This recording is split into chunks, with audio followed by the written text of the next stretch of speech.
Okay, it's a lot of the same questions over and over again, so we're going to try to make a little video about that dreaded clicking sound that comes from your extruder.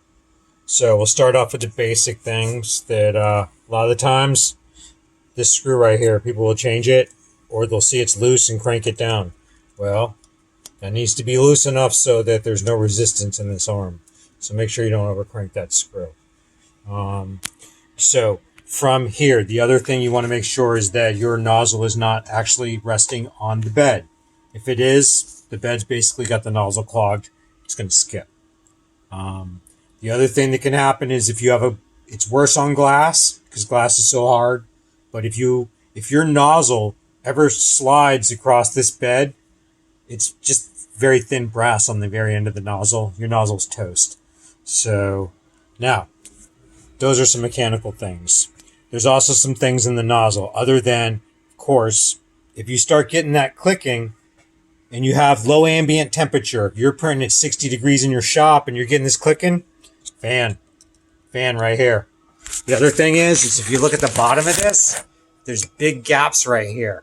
So if it's very cold in your printing environment, this fan right here will actually blow a little bit of air on your print. Time for a little bit of maintenance up under here, it looks like. All right, so then we're going to go into the actual hot end itself. A lot of people trash this hot end. They'll say get micro Swiss or do the fix. This is actually a really good hot end, but the problem is that your Bowden tube slides all the way down in this hole.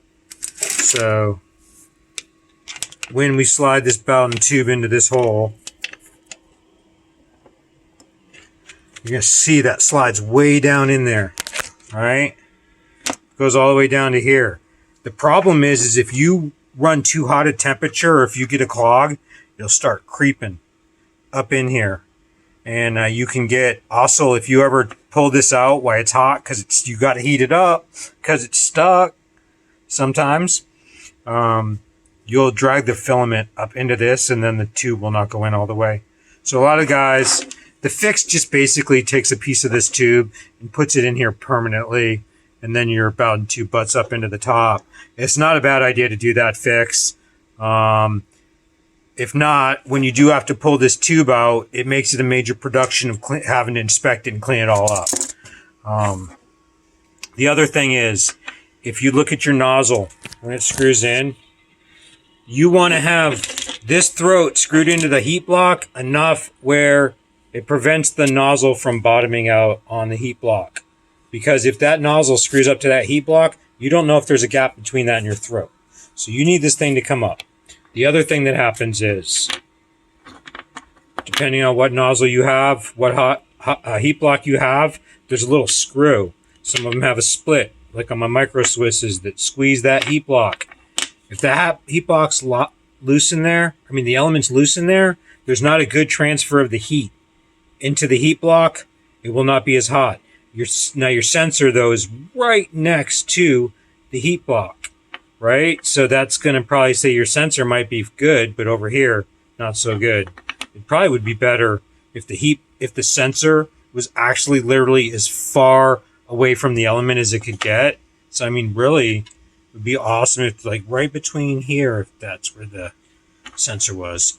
But yeah, that's where most of your clogs are going to come from. God, I really hope I touched on everything.